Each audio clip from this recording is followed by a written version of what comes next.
Hi everyone, this is Vidisha Chaudhary and welcome back to my channel. So in this video, we are going to start with chapter number 3 of history for class 12th. Alright, so the name of the chapter is Kinship, Caste and Class.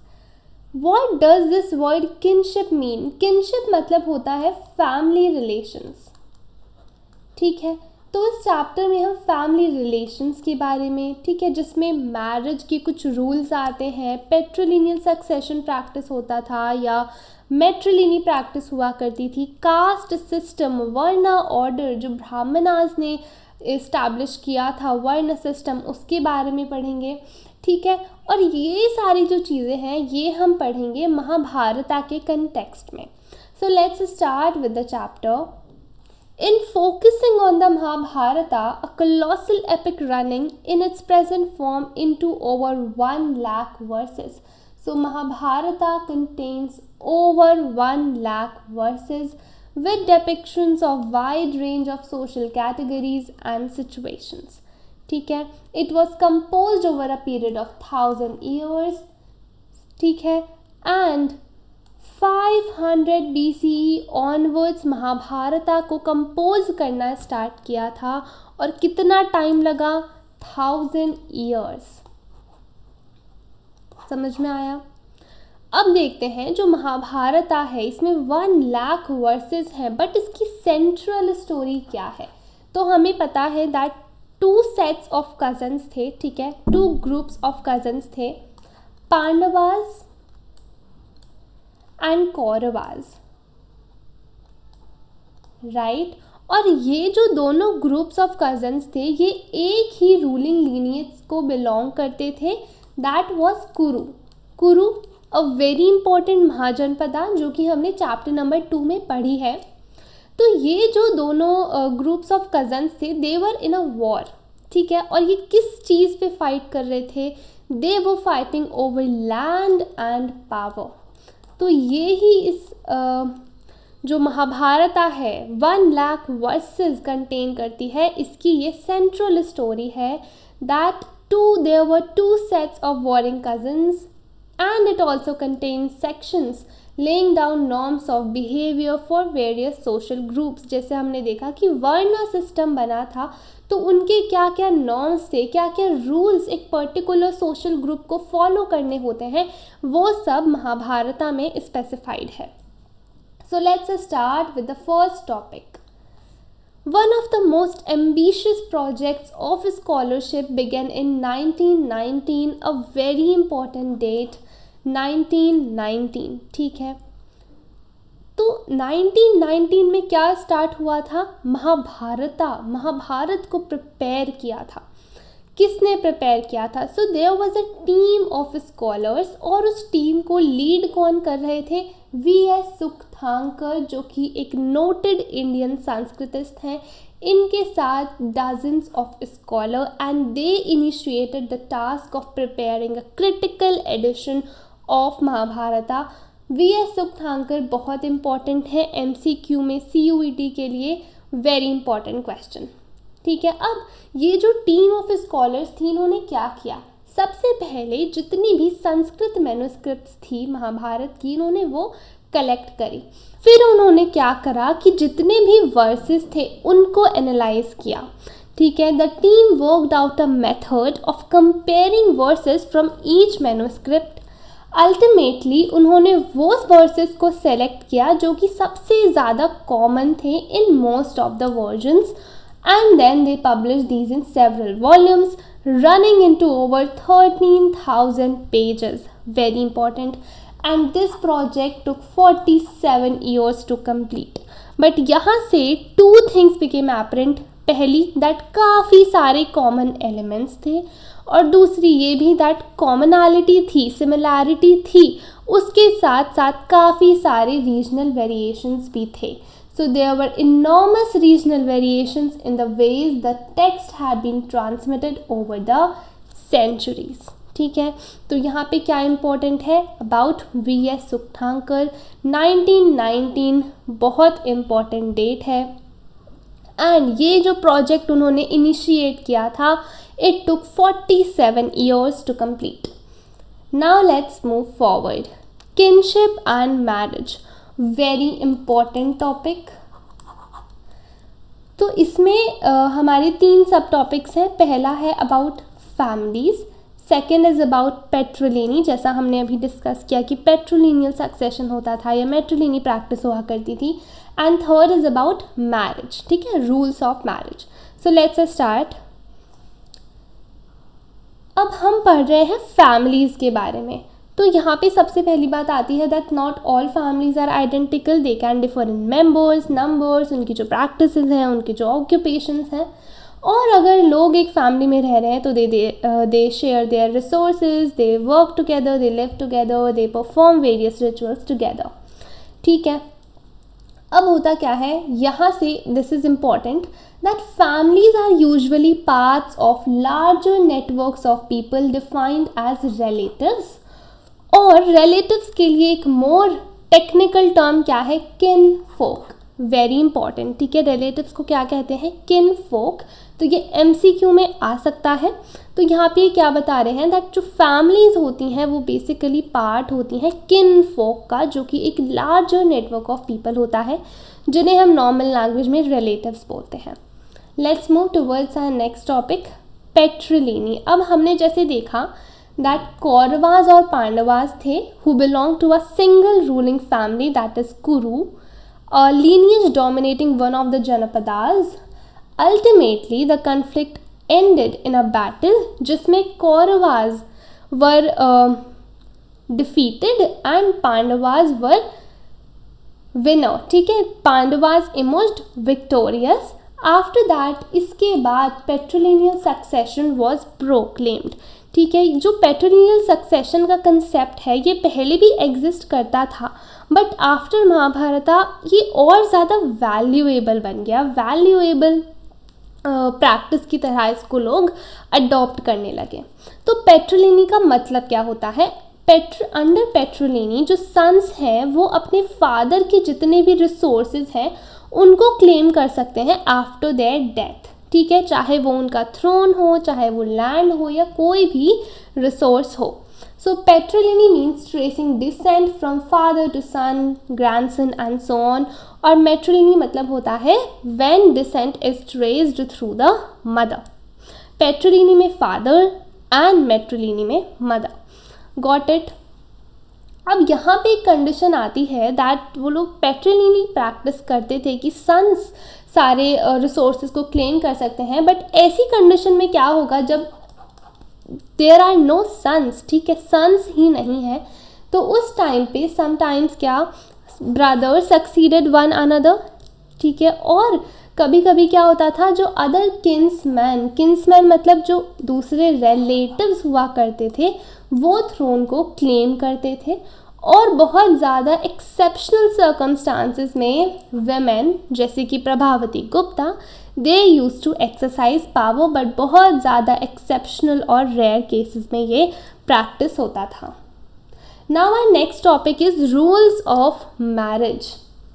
अब देखो यहाँ पे daughters के बारे में बात हुई है that daughters had no claims to the resources of household. जैसे हमने देखा सन्स फादर के रिसोर्सेज को क्लेम कर सकते थे, बट ये राइट डॉटर्स के पास नहीं था. At the same time daughters को they use to married outside the kin. ठीक है, मतलब कि एक्सोगमी प्रैक्टिस करते थे. That is exogamy refers to marriage outside the unit. अपना जो किन फोक है, जो रिलेटिव्स हैं, उससे बाहर शादी हुआ करती थी and it was considered desirable. ठीक है, और इस सिस्टम को हम क्या कहते हैं, एक्सोगमी कहते हैं. और यहीं से एक कन्यादान का कंसेप्ट जो है वो इमर्ज हुआ. तो कन्यादान क्या होता है, it is a gift of a daughter in the marriage and it was considered as an important religious duty of the father. समझ में आया. यहाँ पे टाइप्स ऑफ मैरिज ये पार्ट बहुत ज़्यादा इम्पॉर्टेंट है. सो यहाँ पे एंडोगमी, एक्सोगमी. एंडोगमी मतलब जब मैरिज जो है वो विद इन द किन फोक हो जाती है, विद इन द यूनिट होती है. और एक्सोगमी मतलब outside the unit, outside the kinfolk. Polygyny क्या होता है? It is a practice of a man having several wives, and polyandry होता है practice of a women having several husbands. So polyandry का जो एग्जाम्पल है वो हमें महाभारत में से मिलता है, द्रौपदी के बारे में। समझ में आया? आगे बढ़ते हैं दिस साइड। अब देखो ब्राह्मणास ने क्या किया, they basically laid down some codes of social behaviour in great detail. ठीक है, मतलब जितनी भी सोशल कैटेगरीज हैं उनको क्या क्या नॉर्म्स फॉलो करने चाहिए, तो वही चीज़ें इन्होंने धर्म सूत्रास एंड धर्म शास्त्रास में लिखी। तो फ्रॉम 500 BCE ये जो नॉर्म्स थे they were compiled in Sanskrit text, जिन्हें धर्म सूत्रास एंड धर्म शास्त्रास का नाम दिया गया। और इसमें से सबसे इम्पोर्टेंट क्या है? मनुस्मृति। ये कब कंपाइल हुई? 200 BCE to 200 CE। Very important date है, MCQ में बहुत फ्रीक्वेंटली पूछी जाती है मनुस्मृति।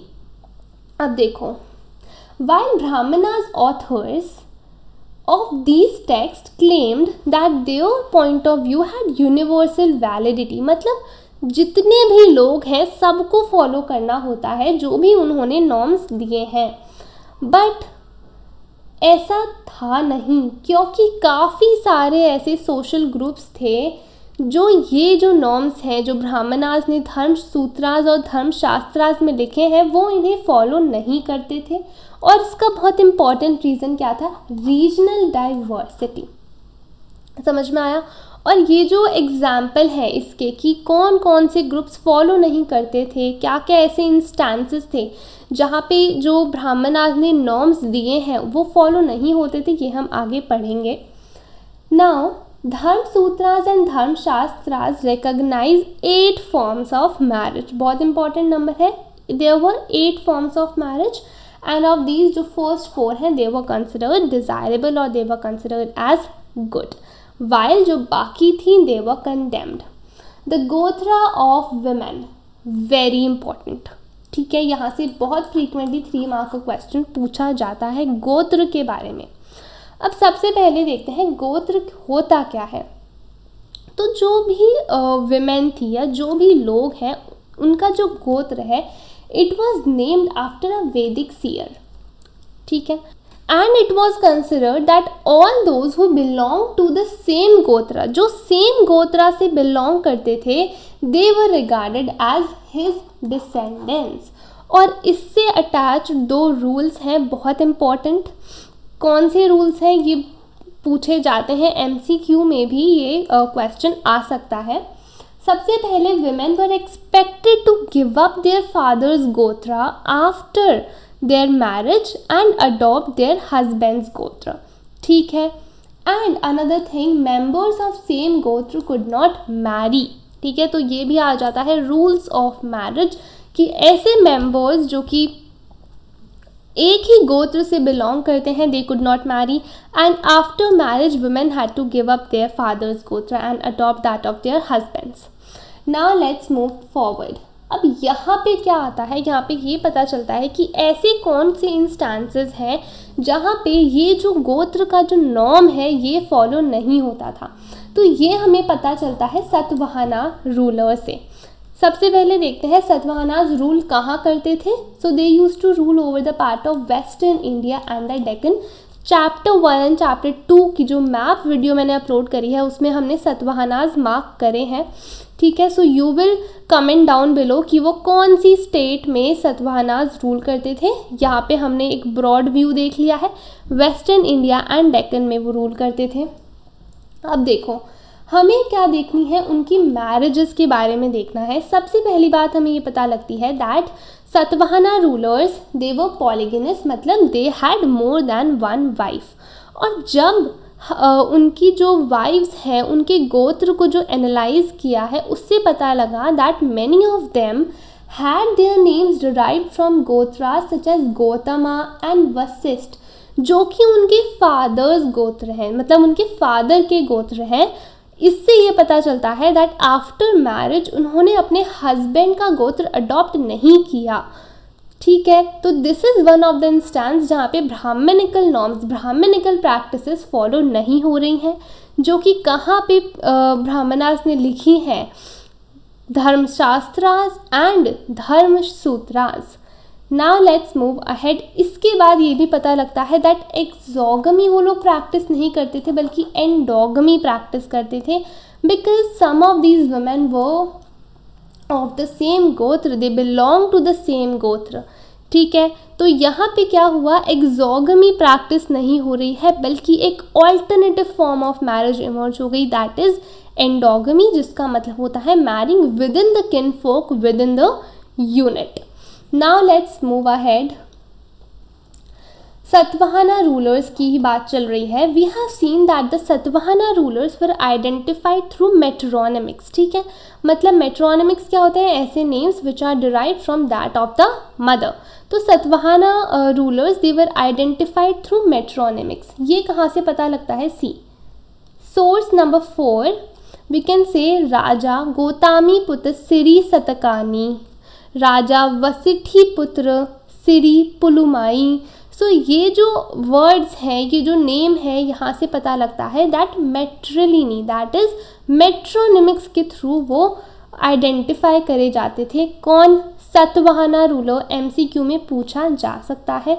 बट अगर सक्सेशन की बात करें कि सक्सेशन टू द थ्रोन कैसे होगा, वो पेट्रिलिनी ही वहाँ पे प्रैक्टिस होती थी। ठीक है, आगे बढ़ते हैं।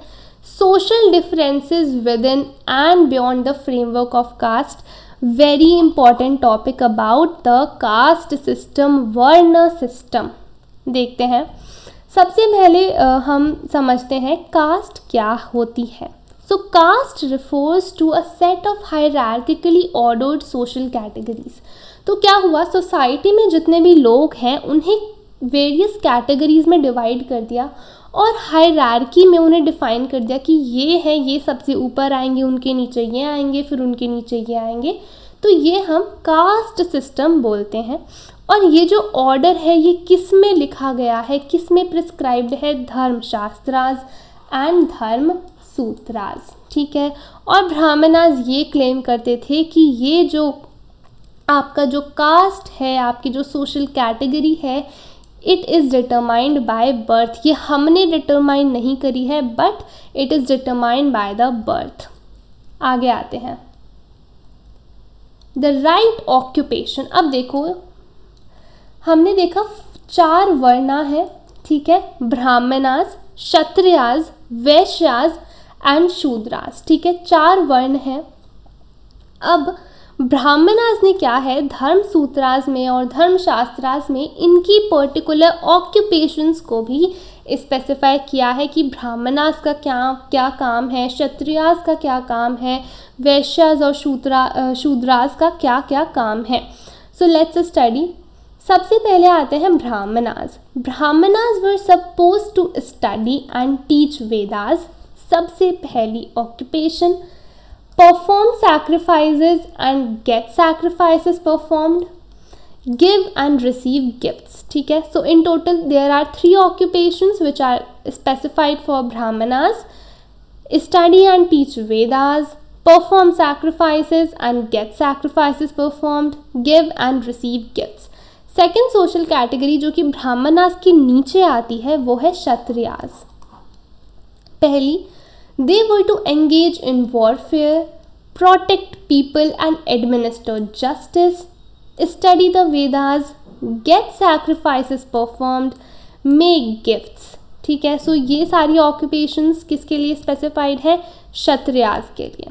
आगे आते हैं वैश्यास। द लास्ट 3 ऑक्यूपेशंस जो हैं they are also assign to the Vaishyas. कौन सी हैं ये, study and teach Vedas, get sacrifices performs and make gifts. ये जो 3 ऑक्यूपेशंस हैं they are also prescribed for Vaishyas. और इसके साथ साथ they are expected to engage in agriculture, pastoralism and trade. अब आते हैं Shudras. They were assigned only 1 occupation that is serving the 3 higher varnas. जो ब्राह्मणास हैं, क्षत्रियास और शूद्रास हैं, आपको उन्हें सर्व करना है, सर्विट्यूड उनको ये ऑक्यूपेशन स्पेसिफाई होती थी। अब ब्राह्मणास ने क्या करा, 3 प्रैक्टिसेस ऐसी अडॉप्ट करी जिससे वो ये जो नॉर्म्स है पूरी सोसाइटी, सारी सोसाइटी में ये इन्फोर्स करना चाहते थे। 3 मार्क्स का क्वेश्चन बहुत फ्रीक्वेंटली पूछा जाता है कि ऐसी कौन सी 3 स्ट्रैटेजीज थी। पहला, वो ये असर्ट करते थे दैट जो वर्ना ऑर्डर है it is of the divine origin. Second, they advised kings to ensure that these norms were followed within their kingdoms। तो वो किंग्स को एडवाइस क्या करते थे कि तुमको ध्यान रखना है, तुमको बहुत ज़्यादा देखना पड़ेगा दैट ये जितने भी नॉर्म्स हैं या आपके किंगडम में आपके लोगों के द्वारा फॉलो किए जा रहे हैं। And third, they are tempted to persuade people कि उनका जो स्टेटस है वो हमने डिसाइड नहीं किया है, वो ये वर्ण ऑर्डर ने डिसाइड नहीं किया है, बट वो उनके जन्म से निर्धारित है, ठीक है, it is determined by their birth only. However this was not always easy, so prescriptions were often reinforced by stories told in Mahabharata and other text, ठीक है। बट ये 3 जो प्रैक्टिसेस ब्राह्मणास ने अडॉप्ट करी हैं बहुत इंपॉर्टेंट हैं। आगे बढ़ते हैं, नॉन क्षत्रिय किंग्स, ठीक है। देखो यहाँ से 6 मार्क्स का 8 मार्क्स का क्वेश्चन बनता है दैट ऐसे इंस्टांसेस को बताओ जहाँ पे ये पता लगता है कि जो ब्राह्मणास के नॉर्म्स हैं, जो धर्म सूत्रास धर्म शास्त्रास में प्रिस्क्राइब्ड किए हैं ब्राह्मणास ने नॉर्म्स, वो फॉलो नहीं होते थे। तो यहाँ पे एक तो हम जो सतवाहना रूलर्स के बारे में अभी हमने पढ़ा है, उसका पॉइंट हम एक ऐड करेंगे कि वो एंडोगमी प्रैक्टिस करते थे, एक्सोगमी प्रैक्टिस नहीं करते थे।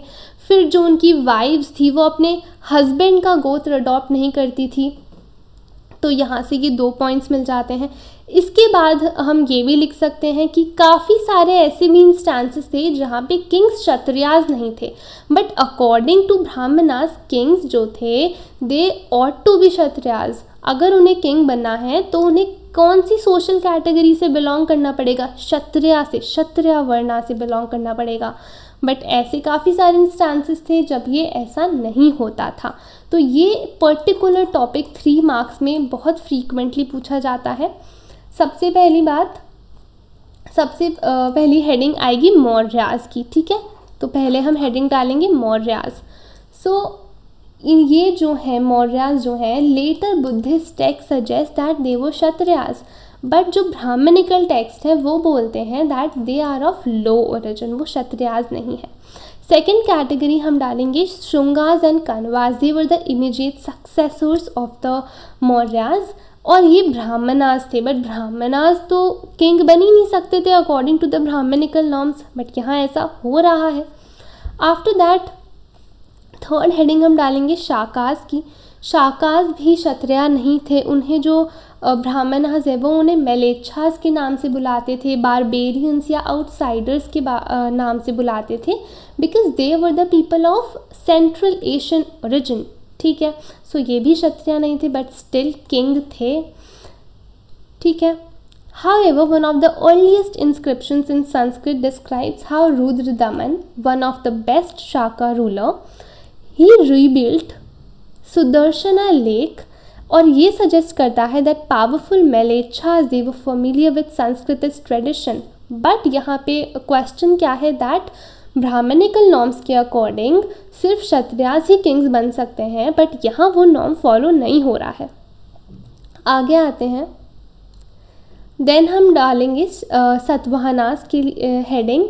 It is also interesting that the best known ruler of the Satavahana dynasty, Gotami Putasiri Satakani, he claimed to be a both unique brahmana, that is eka brahmana, and destroyer of the pride of kshatriyas, ठीक है।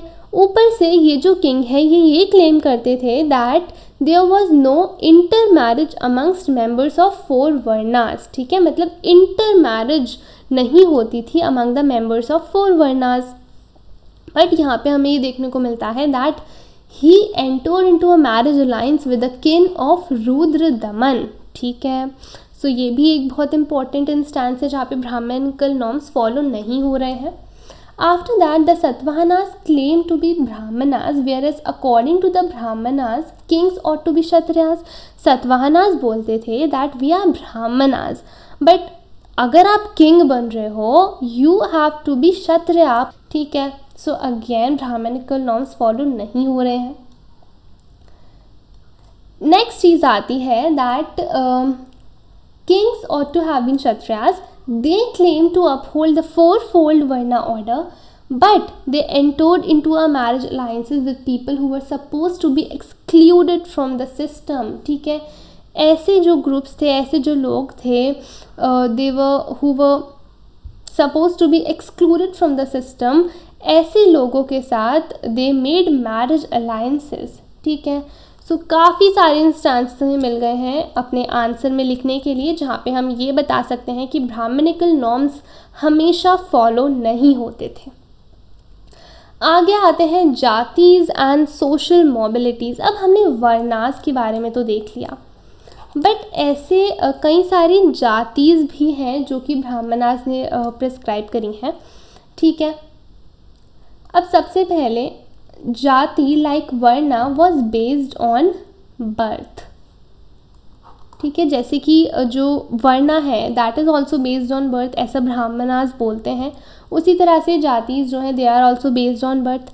But यहाँ पे एक बहुत major difference आता है कि वर्णास का जो नंबर है that is limited to 4. There are only 4 varnas, but jatis का कोई भी नंबर लिमिटेड नहीं है. अब जातीज उन्होंने बनाई कैसी?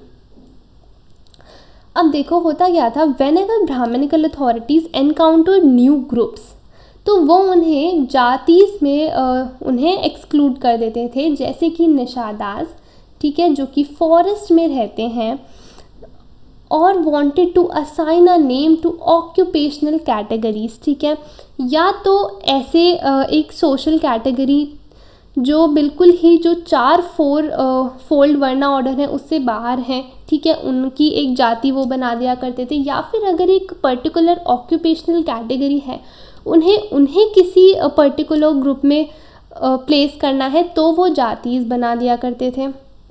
ठीक है, और कई बार ये जो ऑक्यूपेशनल कैटेगरीज हैं they were organised into shrenis and guilds. Very important, यहाँ पे एक इंस्टेंस भी है कि there was a guild of silk Weaver.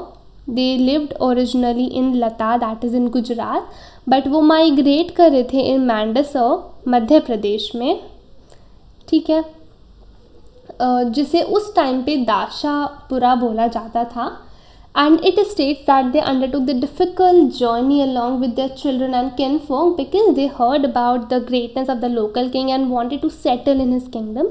और यहाँ पे एक और बात है दैट जो भी ऐसे जातीज होती थी, ऐसे ऑक्यूपेशनल ग्रुप्स होते थे, वो क्या करते थे, वो अपने रिसोर्सेज को पूल किया करते थे, कलेक्ट किया करते थे. जैसे यहाँ पे है that they collectively decided to invest the wealth earned through their craft to construct a splendid temple in honour of the sun god. ठीक है, सो इस तरह से अपने रिसोर्सेज को वो यूज़ भी किया करते थे कलेक्टिवली. आगे आते हैं beyond the 4 varnas integration. Given the diversity of the subcontinent there were always and always have been populations whose social practices were not influenced by Brahmanical ideas. मतलब ऐसी भी social categories थी जो कि Brahmanical norms को, Brahmanical ideas को follow नहीं किया करती थी और उन्हें ब्राह्मणास बोलते थे दैट दे आर अनसिविलाइज्ड और इवन एनिमल लाइक. जिसमें से पहली कैटेगरी आती है फॉरेस्ट ड्वेलर्स, जिसमें हम निषादास उन्हें बोलते हैं और एकलव्या भी इसी सोशल कैटेगरी से बिलोंग करते थे. सेकेंड सोशल कैटेगरी आती है नोमैडिक पेस्टोरलिस्ट्स की. ठीक है, तो बिकॉज ये लोग सेटल्ड एग्रीकल्चरलिस्ट नहीं थे. ठीक है, so it was hard for brahmanas to put them in a particular social group. ठीक है, सो जो इनकी प्रैक्टिसेस थी ये भी ब्राह्मणास के अकॉर्डिंग नहीं चलते थे. और तीसरी कैटेगरी आती है ऐसे लोग हु स्पोक नॉन सांस्कृतिक लैंग्वेज. ठीक है, जो कि संस्कृत लैंग्वेज नहीं बोला करते थे and they were labelled as mlecchas by Brahmanas and looked down upon. समझ में आया? सो ये 3 सोशल कैटेगरीज हैं. पहली forest dwellers, Nishadas, then we have nomadic pastoralist and then we have non Sanskritic languages, मतलब ऐसे लोग जो कि संस्कृत लैंग्वेज नहीं बोला करते थे.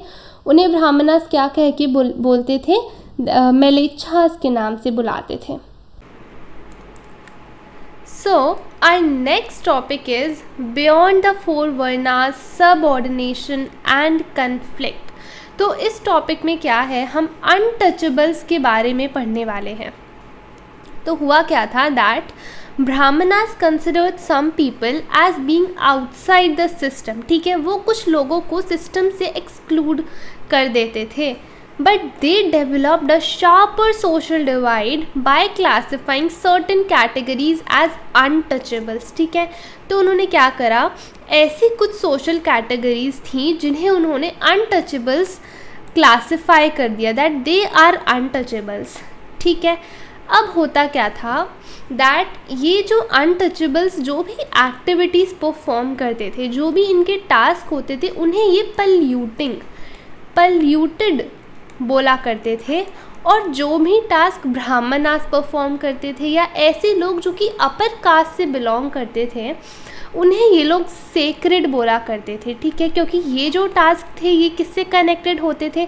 ट्रेडिशन से कनेक्टेड होते थे.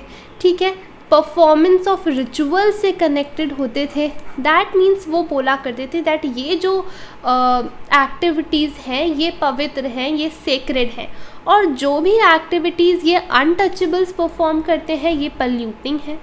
और ऐसा भी एक नोशन बन गया था दैट अनटचेबल्स को छूना भी it was like a crime for the people who considered themselves as pure. ठीक है, यहाँ पे है that those who considered themselves pure, they avoided taking food from those they designated as untouchable, and some activities were regarded as particularly polluting. और ऐसी कौन सी activities थी? पहला included handling corpses and dead animals. ठीक है, सो इस तरह की जो एक्टिविटीज़ थी जो कि अनटचेबल्स परफॉर्म करते थे, बोला जाता था दैट ये पल्यूटिंग है और हम जो अपर कास्ट हैं हम प्योर हैं. ठीक है, आगे आते हैं. तो जो इन टास्क को परफॉर्म करते थे उन्हें चंडालास का नाम दिया गया. और मनुस्मृति जो है उसमें कुछ रूल्स हैं फॉर द चंडालास. ठीक है, ऐसी कुछ ड्यूटीज़ स्पेसिफाइड है चंडालास के लिए. इसमें कौन कौन सी आती हैं? बहुत इंपॉर्टेंट है, ये दिमाग में अच्छे से हमें बिठा लेनी है. पहली बात, they had to live outside the village. वो विलेज के अंदर नहीं रह सकते हैं बिकॉज वो प्योर नहीं है, वो सेक्रेड नहीं है.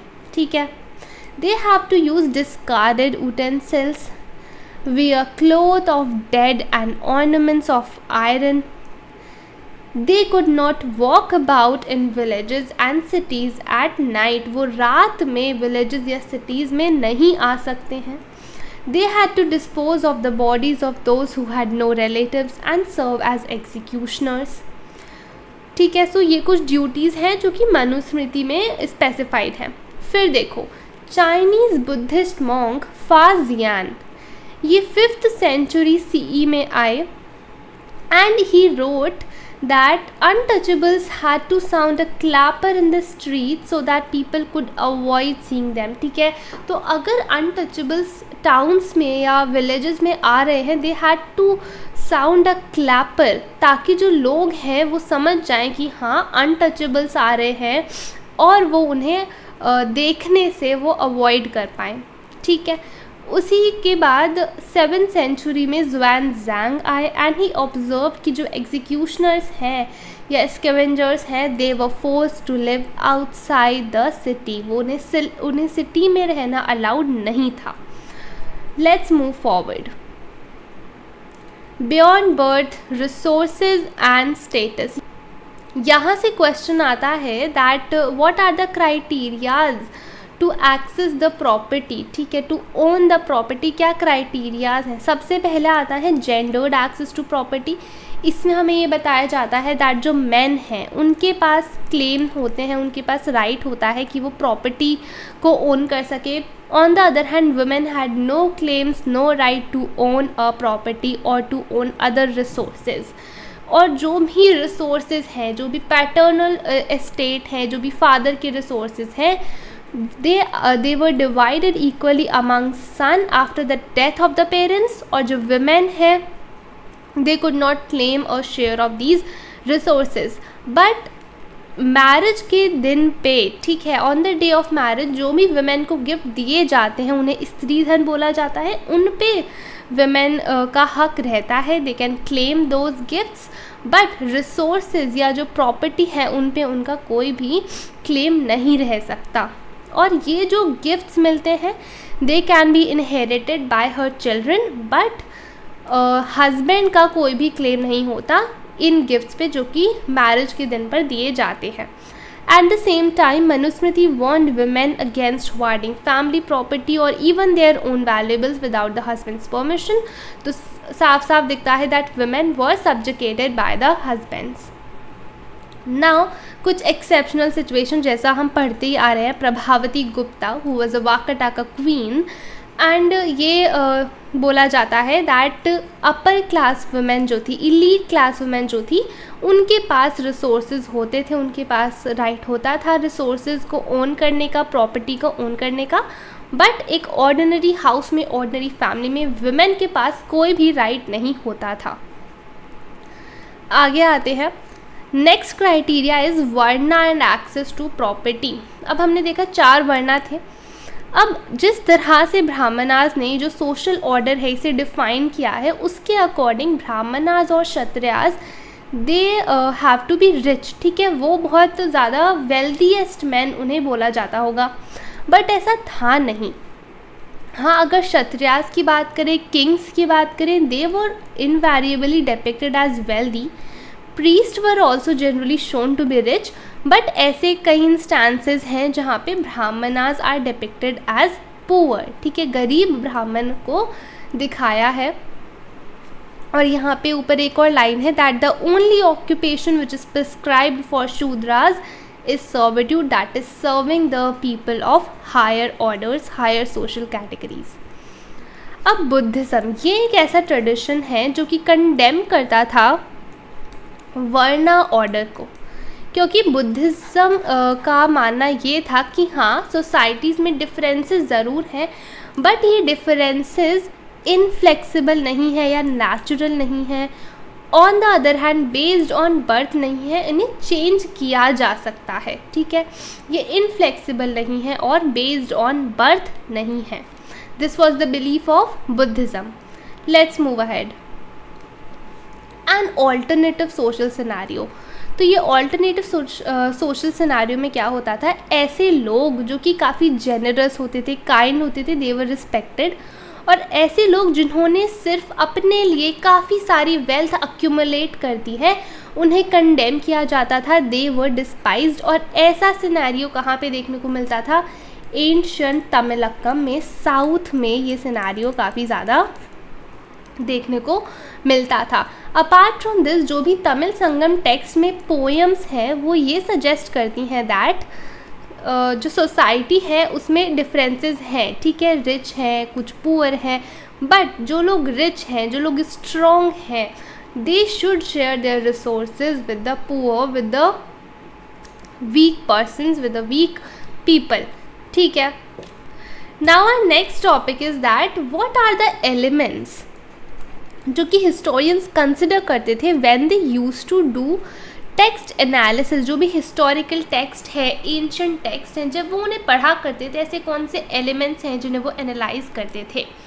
सबसे पहले आता है लैंग्वेजेस, कि जो टेक्स्ट वो पढ़ रहे हैं वो कौन सी लैंग्वेज में लिखा गया है। संस्कृत में है, जो कि ऐसी लैंग्वेज थी which was exclusively meant for priest and elite class people. Another thing is that kinds of text, की जो टेक्स्ट है जिन्हें वो पढ़ रहे हैं वो एक मंत्रा है, वो एक स्टोरी है, ठीक है, so kind of text. Next thing is author, कि किसने वो टेक्स्ट लिखा है, किसके पर्सपेक्टिव को हम पढ़ रहे हैं। Our fourth element will be audience, क्योंकि जब एक ऑथर कुछ भी चीज़ लिखता है वो अपनी ऑडियंस के जो माइंडसेट है, ऑडियंस का जो पर्सपेक्टिव है, उसको ध्यान में रख के अपना टेक्स्ट लिखेगा।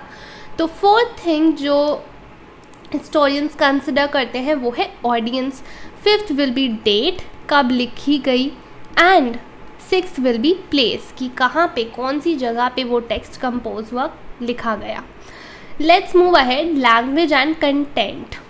तो महाभारत हम अभी तक देख रहे हैं दैट संस्कृत लैंग्वेज में लिखी गई है, बट ऐसे काफ़ी सारे वर्जन्स हैं जो कि डिफरेंट लैंग्वेजेस में हैं। आगे आते हैं, जो भी महाभारत में जो कंटेंट है उसे हिस्टोरियंस 2 पार्ट्स में डिवाइड कर देते हैं, डायडैक्टिक, पहला हो गया didactic, and next will be narrative. तो नैरेटिव ऐसा सेक्शन है जिसमें स्टोरीज होती हैं, और डायडैक्टिक ऐसा सेक्शन है जिसमें सोशल नॉर्म्स और सोशल बिहेवियर के जो कुछ रूल्स हैं वो स्पेसिफाइड होते हैं। अब ये जो डिवीज़न है ये काफ़ी ज़्यादा फ्लूइड था, काफ़ी सारे डायडैक्टिक सेक्शंस थे जिसमें स्टोरीज थी, और काफ़ी ऐसे सेक्शंस थे नैरेटिव के जिसमें सोशल बिहेवियर के, सोशल मैसेज दे रखा था। Let's move forward, authors and dates.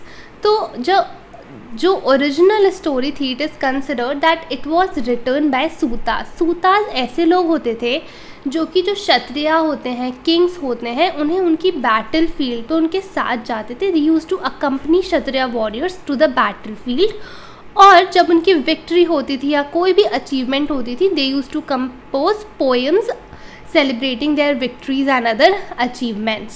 But from 5th century BCE, Brahmanas they took over this task of writing the Mahabharata. और ये जो टाइम पीरियड है 5th century BCE, ये ऐसा टाइम पीरियड था जिसमें कुरूज और पांचालाज ये वाले किंगडम काफ़ी ज़्यादा इमर्ज हो रहे थे। नेक्स्ट आता है ये time period 200 BCE to 200 CE। ये जो टाइम पीरियड है इसमें Lord Krishna, who is considered as one of the avatar of Lord Vishnu, उनकी भक्ति काफ़ी ज़्यादा इंक्रीज़ हो रही थी। एंड 200 and 400 CE ये जो टाइम पीरियड है इसमें डायडैक्टिक सेक्शंस ऐड करे गए थे महाभारता में। And this is the main reason कि ऐसी एक एपिक, ऐसी एक स्टोरी जिसमें लेस देन 10,000 वर्सेस थे, वो इंक्रीज होके 1 लाख वर्सेस हो गए थे। And this enormous composition is traditionally attributed to a sage named Vyasa. ठीक है, let's move forward. The Mahabharata, like any other epic, contains vivid descriptions of battles, forest, places and settlements.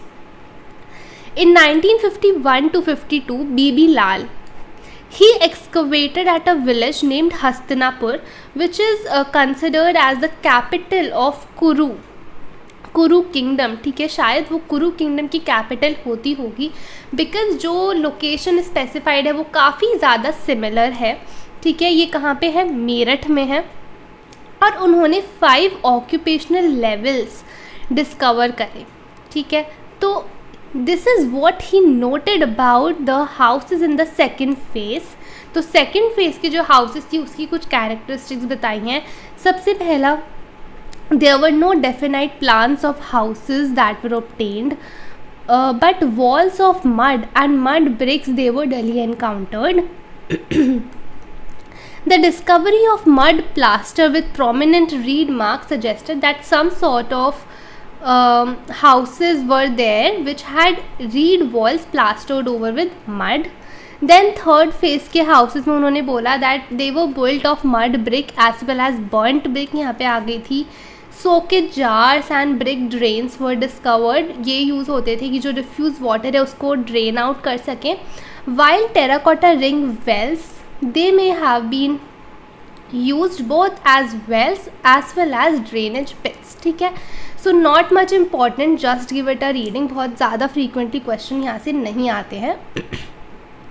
And with this we have completed our chapter 3rd as well.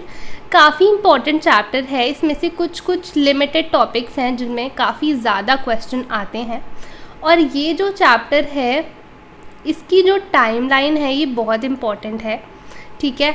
So I would suggest कि CUET के लिए ये timeline ज़रूर पढ़ के जाना। Board में तो यहाँ से क्वेश्चन नहीं आते हैं, बट CUET में टाइमलाइन से क्रोनोलॉजिकल ऑर्डर में लगाने के लिए काफ़ी फ्रीक्वेंटली क्वेश्चन आते हैं। मेरे वाले एग्ज़ाम्स में भी क्वेश्चंस आए थे।